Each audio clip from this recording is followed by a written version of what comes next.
मेरा नाम पायल है और मेरी शादी को अभी एक ही दिन हुआ था और मैं अपने ससुराल की पुरानी विशाल हवेली में बैठी थी।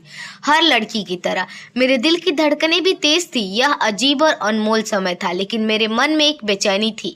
इस हवेली का एक कमरा हमेशा बंद रहता था, जहां जाने की किसी को इजाजत नहीं थी। कहा जाता था कि वहां कोई भूत है। उस रात मैंने अचानक किसी के रोने की दबी हुई आवाज सुनी। मेरे हाथ पांव ठंडे पड़ गए।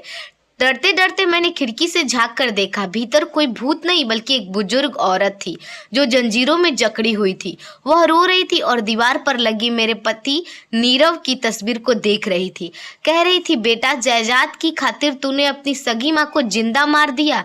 ठीक उसी पल कमरे का दरवाजा खुला और नीरव अंदर आए। मैंने हड़बड़ाकर पलट गई।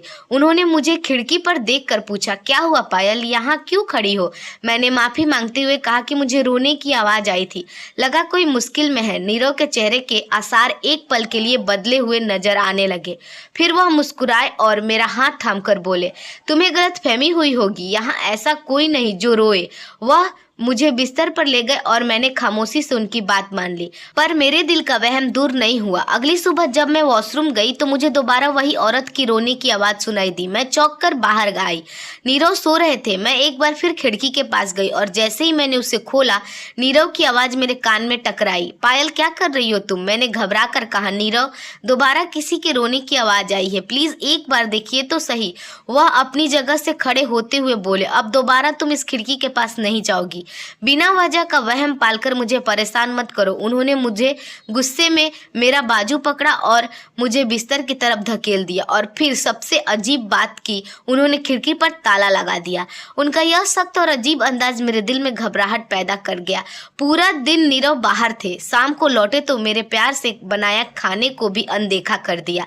मैंने पूछा कि वह इतना गुस्सा क्यों है, तो उन्होंने मुझे गले लगाकर रोना शुरू कर दिया। बोले कि वह अपनी माँ को बहुत याद कर रहे हैं। उनका रोना और फिर अचानक उस खिड़की को अजीब निगाह से देखना मेरे मन में शक पैदा कर रहा था। जब वह दोबारा बाहर चले गए तो मैंने तय किया कि मैं इस राज को जानूंगी। मुझे याद आया कि पिछवाड़े के उजड़े बगीचे में एक सीढ़ी रखी थी। नौकरों की नजरों से बचकर मैं वह सीढ़ी कमरे में ले आई और दीवार से लगाकर रोशनदान तक चढ़ गई।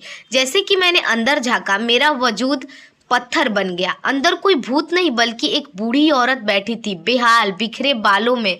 मैंने फिर उन्हें नीरव की तस्वीर देखते हुए रोते हुए सुना। वह कह रही थी, नीरव, मैं तुम्हें कभी माफ नहीं करूंगी। तुमने जायदाद के पीछे अपनी माँ को जीते जी मार दिया। यह उनकी माँ थी। नीरव ने जायदाद के लालच में उन्हें दुनिया के सामने मरा हुआ बताया और यहाँ कैद करके रखा था। मैं फौरन नीचे उतरी और शोर मचाते हुए उस बंद कमरे का दरवाजा खोलने लगी। नौकरानियां मुझे मना कर रही थी, पर मैंने जोर जबरदस्ती करके दरवाजा खोल दिया। वह बुजुर्ग औरत, नीरव की माँ, मेरे सीने से लगकर रोने लगी और कहने लगी, तुम मेरी आवाज सुनकर आ गई, मुझे यकीन नहीं हो रहा है। उन्होंने बताया कि नीरव ने उनसे जायदाद छीनने के लिए यह सब किया। मैंने तुरंत उन्हें वहां से आजाद करवाया। शाम को जब नीरव घर आए और उन्होंने अपनी माँ को बाहर देखा तो पत्थर के बन गए। मैंने बिना देरी के उनके चेहरे पर एक जोरदार थप्पड़ मारा। शर्म से मर जाना चाहिए तुम्हें। किसी की भी औलाद आप जैसी नहीं होनी चाहिए। आप अपनी माँ को कैद कर सकते हैं तो मेरी औलाद के साथ क्या करेंगे? नीरव ने मुझे धमकाया कि वह मुझे घर से निकाल देंगे, पर मैं बोली, निकाल दीजिए, मुझे कोई फर्क नहीं पड़ता। मैं अब आप जैसे खुदगर्ज इंसान के साथ रहना भी नहीं चाहती। मैंने तुरंत उनकी माँ को एक अच्छे वृद्धा आश्रम में दाखिल करवाया और खुद अपना सामान लेकर अपने मायके लौट आई। मैंने नीरव से अलग होने के लिए तलाक ले लिया। तलाक के बाद की जिंदगी आसान नहीं थी। लोगों ने बातें बनाई, पर मैं जानती थी कि मैंने सही फैसला लिया है। मैं किसी अंधेरी कैद में वापस नहीं लौटना चाहती थी। नीरव का नाम सुनते ही आज भी दिल कांप जाता है, पर मेरे दिल में संतोष है कि मैंने समय रहते उसके असली चेहरे को पहचान लिया। फिर मेरी जिंदगी में आरूस आए। वह अमीर नहीं थे, पर उनका दिल बहुत अच्छा था। वह मुझे समझते थे और मेरे जज्बातों की कदर करते थे। उन्होंने जब पहली बार मेरा हाथ पकड़ा तो बस यही कहा, मुझे सिर्फ तुम्हारी खुशी चाहिए। मैंने समझ लिया कि जिंदगी में पैसा नहीं, इंसानियत जरूरी है। आरुष और मैं शादी करके एक छोटे सुकून भरे घर में रहने लगे। उनकी माँ विनीता आंटी ने भी मुझे बहुत प्यार दिया। उन्होंने कहा, जिस लड़की में इतनी हिम्मत हो वह हमारी बहू बनने के काबिल है। पहली बार मुझे लगा मुझे किसी बड़े का प्यार बिना किसी ताने के मिला है। एक दिन जब मैं बाजार से लौट रही थी, मैंने सड़क के दूसरी तरफ नीरव को देखा। वह पहले से ज्यादा बेहाल, कमजोर और खाली आंखों वाला लग रहा था। उसने मुझे देखा और हमारी आंखें मिली। उस पल मुझे समझ आया कि मैंने जिस रिश्ते को छोड़ा था वह एक अंधेरी कैद थी और जहां मैं आज खड़ी हूं वह रोशनी थी। नीरव मेरे घर के बाहर भी आया और मुझे वापस ले जाने की कोशिश की। आदित्य की तुलना अपने से की, पर मैंने उसे साफ कहा, बराबरी तुम जैसे आदमी के तो पैर पकड़ने के भी लायक नहीं है आरुष, क्योंकि वह अपने माँ के लिए रोता है और तुमने अपनी माँ को ही बंद कमरे में सड़ने दिया था।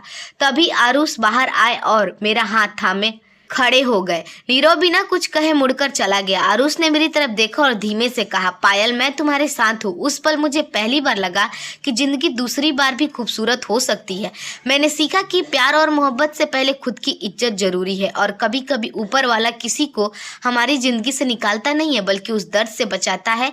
एक नया दरवाजा खुलता है जहाँ इज्जत भी मिलती है और सुकून भी। दोस्तों, अपनी जिंदगी को मुश्किल ना बनाएं। अगर आपको शक है कि आपका लाइफ पार्टनर कुछ गलत कामों में शामिल है तो बात करें। अगर बात ना बने तो अपने लिए बेहतर फैसला करें। खासकर ऐसे मर्द से दूरी बनाएं जो अपने माँ बाप को नहीं समझते, वह आपको क्या ही समझेंगे। जिंदगी में दूसरा मौका भी बहुत खूबसूरत होता है, बस सही इंसान मिलना चाहिए। दोस्तों, उम्मीद है आपको यह कहानी अच्छी लगी होगी। अगर हमारी कहानी आपको पसंद आई हो तो हमारे वीडियो को लाइक और चैनल को सब्सक्राइब जरूर कीजिएगा। धन्यवाद।